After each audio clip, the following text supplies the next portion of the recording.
Hi friends, நம்ம இன்றைக்கி எடுத்துக்காட்டு 2 பார்க்க போகிறோம். வீடியோவை ஸ்கிப் பண்ணாமல் பாருங்கள், அப்போ தான் நான் சொல்லித்தரது உங்களுக்கு தெளிவாக புரியும். இப்போ பார்க்கலாமா? எடுத்துக்காட்டு 2 ஒற்றை முழுக்களின் வர்க்கமானது 4q + 1 என்ற வடிவில் அமையும் என காட்டுக அப்படின்னு சொல்லியிருக்காங்க. இங்கே q முழுக்கள் அப்படின்னு சொல்லியிருக்காங்க. ஓகேவா? இப்போது ஒற்றை முழுக்களின் வர்க்கம், ஓகேவா? ஒற்றை முழுக்கள்ங்கிறது நம்ம இங்கே எக்ஸ்ன்னு எடுத்துக்கலாம். ஓகேவா?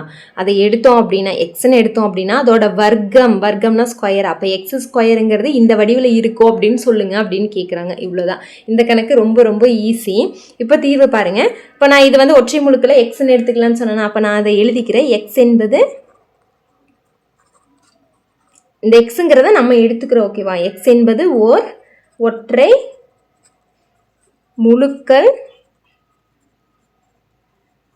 என்க. சரியா? ஒற்றை முழு, அதாவது ஒற்றை எண்ணா இருந்தது அப்படின்னா நம்மளுக்கு அதோட பொது வடிவம் எப்படி இருக்கும்? எக்ஸ் ஈக்குவல் டு எக்ஸ் தானே ஒற்றை முழு. அப்போ ஒற்றை எண்ணா இருந்தது அப்படின்னா அதோட பொது வடிவம் எப்படி இருக்கும்? 2k + 1 இப்படி இருக்கும். ஓகேவா? அதாவது இரட்டை எண்ணாக இருந்ததுன்னா 2k அப்படின்னு இருக்கும். ஒற்றை எண்ணாக இருந்தது அப்படின்னா 2k + 1 இருக்கும். இப்போ பாருங்கள், நான் வேணும்னா உங்களுக்கு சொல்கிறேன். இப்போ இரட்டை எண்ணுன்னு வச்சுக்கோங்க. அப்போ 2kன்னு சொன்னேன்னா இப்போ கேக்கு பதிலாக 1ன்னு கொடுத்தோம் அப்படின்னா 2 1 2ன்னு வரும் இரட்டை எண்ணா.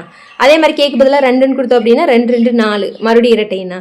அதே மாதிரி கேக்கு 3ன்னு கொடுத்தோம் அப்படின்னா 2 3 6 அதுவும் ஒரு இரட்டை எண்ணா. அப்போ இரட்டை எண்கள் மட்டுமே கிடைக்கும். அது இரட்டை எண்களோட பொது வடிவம். இங்கே ஒற்றை எண்களுக்கான பொது வடிவம் 2k + 1ன்னு சொன்னேன்னா அப்போ இதையும் இங்கே செக் பண்ணிடலாம் பாருங்கள் வேணும்னா. இப்போ இங்கே கேக்கு பதிலாக ஒவ்வொன்றா கொடுக்க நமக்கு ஒற்றை எண்கள் மட்டுமே கிடைக்கணும். இங்கே பாருங்கள், 2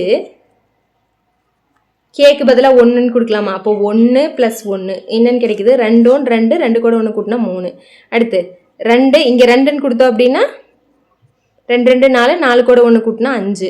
அதே மாதிரி இங்கே 3ன்னு கொடுத்தோம் அப்படின்னா 2 3 6 6 கூட 1 கூட்டினா 7. ஒற்றை எண்கள் மட்டும் கிடைக்குதா? ஓகேவா? இப்போ ஒற்றை முழுக்களோட பொது வடிவம் இப்படி இருக்கும். ஓகேவா? இப்போ x = 2k + 1. இப்போ என்ன சொல்லியிருக்காங்க?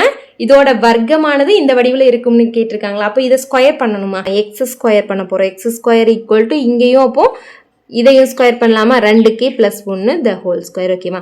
இப்போ இதை பாருங்கள், எந்த ஃபார்முலா மாதிரி இருக்குது? a + b the whole square formula மாதிரி இருக்கா? ஃபார்முலா நம்மளுக்கு தெரியும் இல்லையா? என்ன formula? a + b the whole square = a² + 2ab + b². இதுதான் ஃபார்முலாவா? அப்போ இதை இந்த ஃபார்முலா படி விரிச்சிடலாமா? அப்போது a²னா 2k² + 2ab 2 × aங்கிறது 2k, bங்கிறது 1 2ab + b². b²ங்கிறது இங்கே 1 தான். அப்போ 1². சரியா? இப்போ இதை ஸ்கொயர் பண்ணோம் அப்படின்னா 2 ஸ்கொயர் பண்ணால் 2 2 4, கேவை ஸ்கொயர் பண்ணால் k² வருமா? ப்ளஸ் இங்கே 1ஆல் பெருக்கும்போது 1 இருக்குது. ஸோ 1ஆல் பெருக்கும்போது பிரச்சனை இல்லை. அப்போ இந்த 2 பெருக்கணும் அப்படின்னா 2 2 4 கேன்னு வருமா? 4k + 1 ஸ்கொயர் பண்ணோம் அப்படின்னா 1ன்னு வரும். இப்போ இங்கே பாருங்கள், 2லேயுமே 4kங்கிறது பொதுவாக இருக்குது. அப்போ 2லேயுமே இந்த 2ல் மட்டும் 4kங்கிறத வெளியே எடுத்து போட்டுடலாம். இந்த 1ங்கிறது அப்படியே இருக்கட்டும். அப்போ இங்கே 4kங்கிறத நான் வெளியே எடுத்துட்டேன் அப்படின்னா பேலன்ஸ் இங்கே என்ன இருக்கும்? ஒரு k மட்டும் இருக்குமா? 4k வெளியே வந்துச்சுன்னா இங்கே ஒரு k மட்டும் இருக்கும். இப்போ k ப்ளஸ் இங்கே 4k போயிடுச்சுன்னா 1 மட்டும் இருக்குமா? +1ங்கிறது இங்கே ஆல்ரெடி இருக்குது. இப்போ இதுக்கு நான் என்ன பண்ணுறது தெரியுங்களா? இதுக்கு பதிலாக நான் q-ன்னு எடுத்துக்கிறேன். ஓகேவா? இப்போ q-ன்னு எடுத்தா அப்படின்னா இங்கே 4q + 1ன்னு வந்துருமா? இதுக்கு பதிலாக q. அப்போ 4q + 1. அதாவது q = k × k + 1 என்பது முழுக்கள் அப்படின்னு எடுத்துக்கலாம். ஓகேவா? இப்போ இங்கே 4q + 1 என்னது? x². இதுதானே அவங்க கேட்டிருந்தாங்க. கொஸ்டின் பாருங்கள்.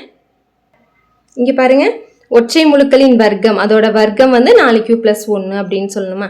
இப்போ அதுதான் நம்ம சொல்லிட்டு x² = 4q + 1ன்னு வந்துடுதா? அவ்வளோதான். ஓகே ஃப்ரெண்ட்ஸ், நம்ம சேனலில் போடுற வீடியோஸ் உங்களுக்கு ஈஸியாக இருக்குது அப்படின்னா மறக்காமல் நம்ம சேனலுக்கு லைக் பண்ணிவிட்டு சப்ஸ்கிரைப் பண்ணிக்கோங்க. அப்படியே உங்கள் ஃப்ரெண்ட்ஸுக்கும் ஷேர் பண்ணுங்கள். தேங்க்யூ.